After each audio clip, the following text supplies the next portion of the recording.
All right, let's dive in. Plenty of attention today on Thurston County Superior Court, where supporters of the initiative sponsored by Let's Go Washington that hopes to repeal the new income tax are in court trying to convince a judge that the impact disclosure statement, the PIID as it's called, that'll appear next to Initiative 645, is not impartial, is not unbiased, and is incorrect, factually inaccurate. The initiative, a reminder from Let's Go Washington, would repeal the recently adopted 9.9% tax on income above $1 million. Or if you're a husband and wife and together you make more than $1 million, whatever that threshold is above that, you're going to pay that nearly 10% tax on. It would keep, though, if this initiative repeals that, what it would leave intact is the expansion of the working families tax credit. So average Washington families would get more money back, plus the higher income earners over $1 million wouldn't be subjected to this tax. It would also preclude any local governments from passing future income taxes, adopting their own. You know, Seattle's done their thing, and other cities have certainly looked at potential versions of wealth tax. So this would preclude some of that.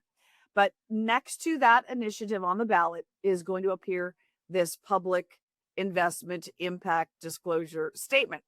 And basically, it's a warning of what this is going to do. If you pass this initiative, this is how it impacts state government.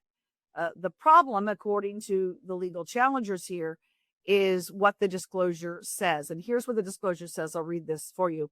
This measure would decrease funding for public K-12 education, higher education, including universities and community colleges, and human services, primarily healthcare.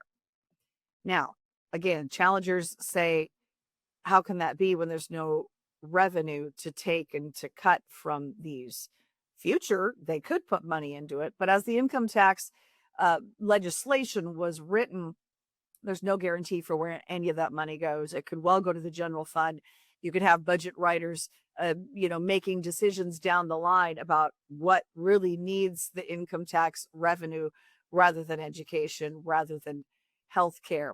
Now, there's a separate legal challenge as well from Let's Go Washington. They've challenged the statement in court, along with another private individual, calling it, again, misleading, arguing it speculates on this future funding for money that isn't yet collected. And Let's Go Washington had this to say about it. Brian Heywood, the founder of Let's Go Washington, said, "You can't cut money that doesn't exist. The Attorney General's PIID is not just misleading, it's factually inaccurate or incorrect," said Brian Heywood. I-645 does not decrease funding at all in the current budget cycle. In fact, it increases funding by returning millions of taxpayer dollars that would have been spent setting up an income tax bureaucracy and defending an unconstitutional income tax against legal challenges. That bureaucracy he's referring to is right in the legislation for the income tax.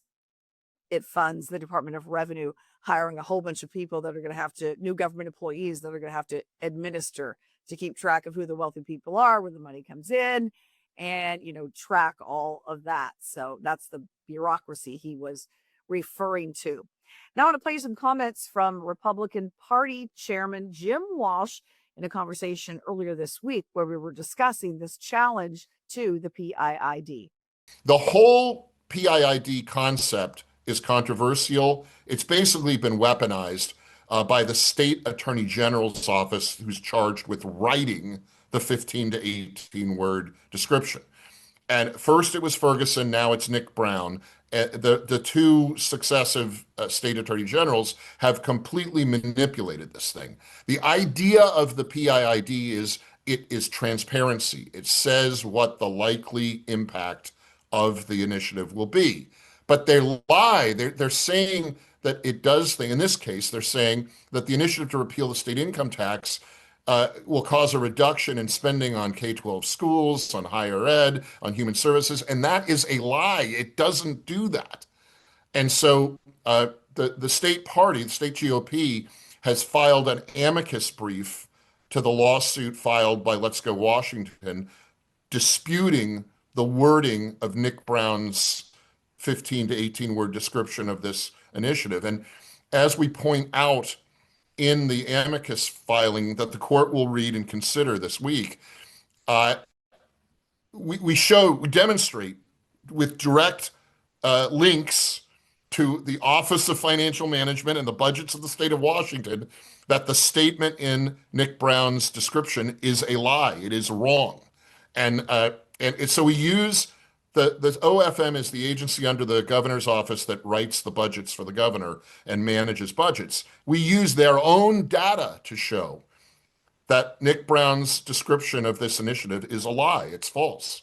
And we're hoping that the judge in Thurston County will rewrite the 15 to 18 word description, which the judge in Thurston County, Superior Court judge, by law is allowed to do.